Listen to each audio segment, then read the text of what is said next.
વગર તપાસે છેડતી કેવી રીતે દાખલ થઈ? તમે જોઈ છેડતી? તમે જોઈ?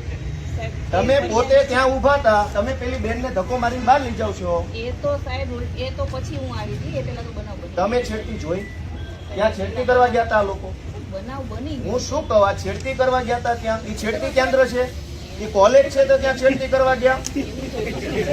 કોલેજ છે? કોલેજ છે? આ કોલેજિયન છે? તો ટેકાના ભાવની ખરીદી કરનારા લોકો ખેડૂત પાસેથી પૈસા માંગે છે, એના માટે થઈને કોઈ એમને જાણ કરી, તો આનું શું છે? એક મિનિટ, તમે એમ કહો જ્યાં રજૂઆત કરવાની એને કરો. પ્રાંત અધિકારીને 18, 19, 20 તારીખે 3 વખત રજૂઆત કરી.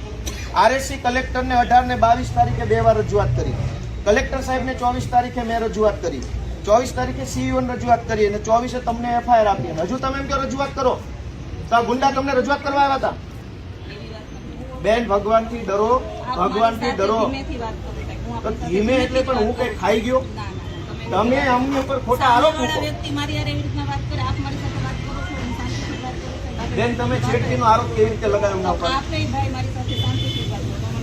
હાલો, પગે લાગુ. લો, છેડતીનો આરોપ કેવી રીતે કર્યો? કેવી રીતે છેડતી કરી હમણે? નહીં, કેવી રીતે છેડતી કરી હમણે? છેડતી હરિયાળીનો બધું કે છે, મેં કીધું. પગે લાગુ તમને. લો, પગે લાગુ. લો, છેડતી કેવી રીતે કરી બેન?